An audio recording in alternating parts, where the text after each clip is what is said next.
Well, tomorrow at this time, we're going to know the results of the assembly elections in 4 key states and Puducherry elections that are expected to have a big national impact. But already political parties are looking at the next battle, which is early next year in the 2 key states of Uttar Pradesh and Punjab. In both these states, the Congress has a lot at stake if it wants to do well in 2019. But already the party has been plagued by infighting and dissidents, particularly in the state of Punjab.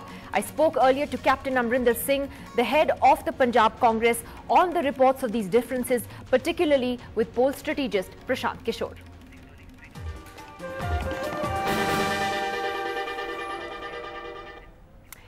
Captain Amarinder Singh, thank you for joining us tonight.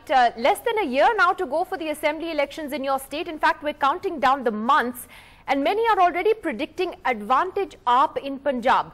You think that's premature, or would you admit that AAP is providing a formidable challenge?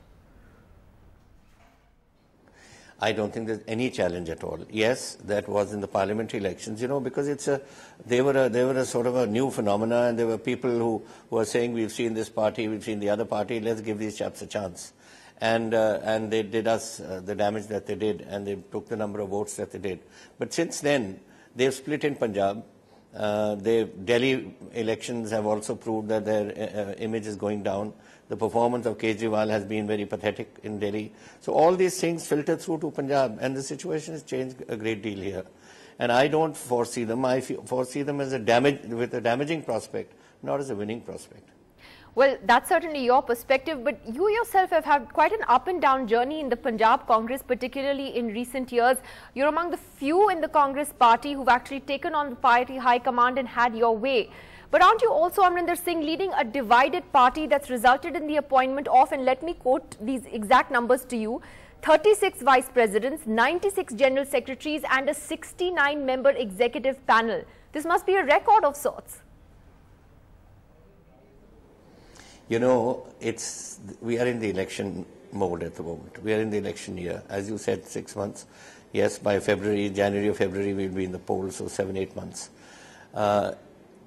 There are people here who have been here in the Congress party ever since I can remember, let's put it, and I've been 47 years in it. And they've become very senior. So if those senior people are given a position commensurate with their experience and their loyalty to the party, I don't think there's anything wrong in it. Many of them, and we are giving, let me tell you this, we have 117 seats. Each seat, we do not know who's going to be the candidate. That, of course, the Congress President and Vice President will decide when the CEC meets. Till such time, we are putting one senior person in charge of every assembly segment. So 117 are covered from there. 28, we have got district Congress committees. We put one in charge there. So everyone is not going to be just made. They are going to be actually given a task to perform. And yes, that's what I told them yesterday when the PCC met.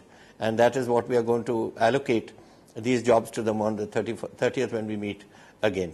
But doesn't it reflect a divided house? Because it seems that you're trying to please everyone. And that doesn't really augur so well when you have this little time left for the elections.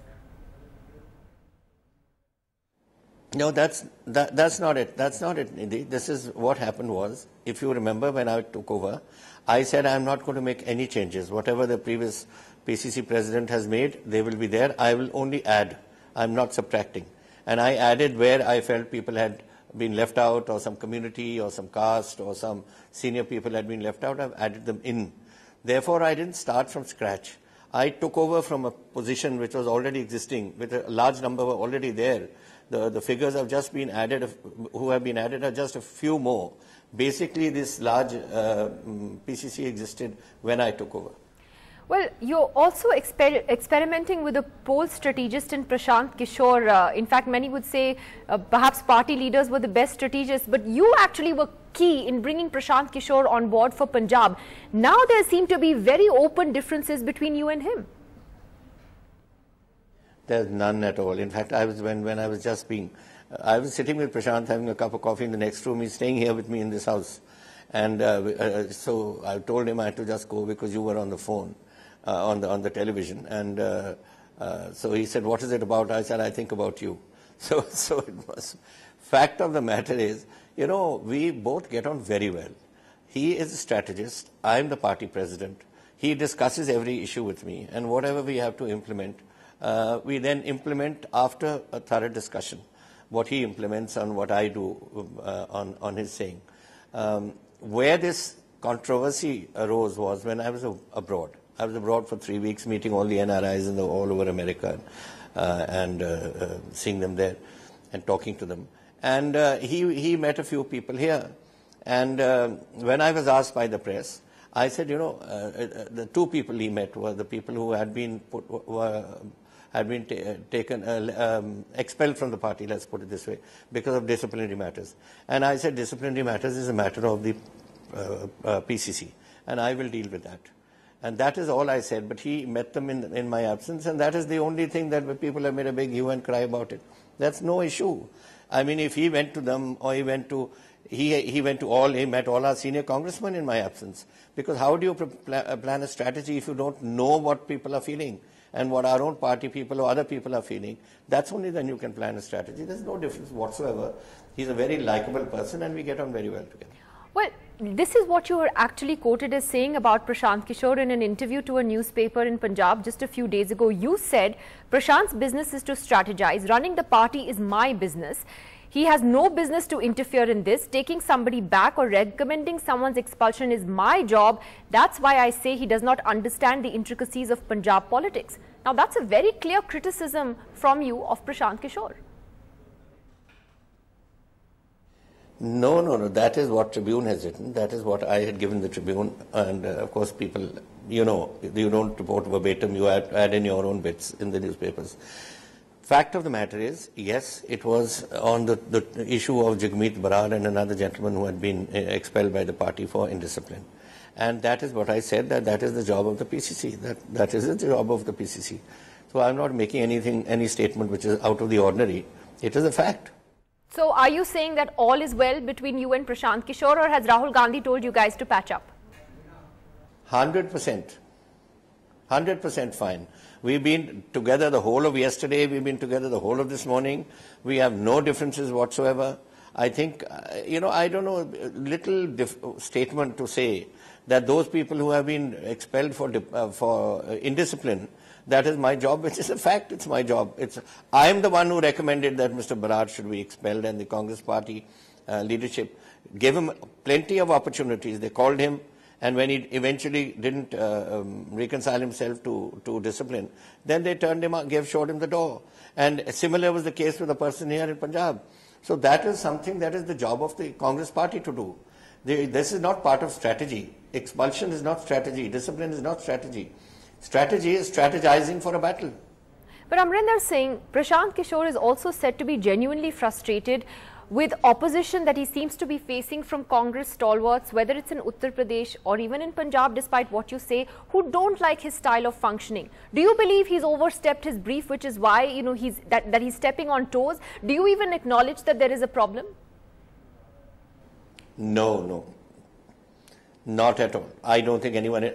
I don't know who is saying this. I don't know anything about UP, but I can tell you in Punjab, nobody feels this way at all.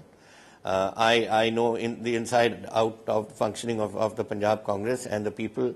I've been 19 years, since 1998, I have been the Congress president or chief minister or something or the other to do with the hierarchy here. And I have not heard anything like this. In fact, the perception is on the contrary. The perception is that he takes on winners and he will bring the Punjab government in. So it's a perceptive sort of a thing which has gone into the people's minds. And I think as far as the people are concerned, we have no negative response against him, and certainly I don't have. I think I'm in fact, apart from us, you know, he's a very flexible chap, discussing issues, and he changes around and all that. Other than that, we've become friends, and I think this is completely a wrong story which is being spread around, which yesterday I believe, I didn't see them, but all the channels were carrying it and all. It's absolutely incorrect. What then, according to you, is Prashant's role exactly? Does he have a say in ticket distribution, for instance? I mean, what is his role, if any, beyond branding the Congress party? Yes, of course, this is his job. This is the job to see how we can brand ourselves, and this is what we are talking about, and we are all the time implementing things to improve the position of the Congress in the state. And with his experience, and with his knowledge, and with his perception, and with the way the man is, the way he sort of thinks and reacts. I met him before anybody else.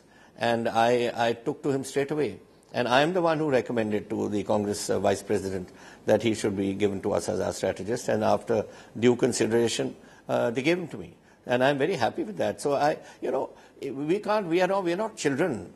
We are all gearing up towards a battle.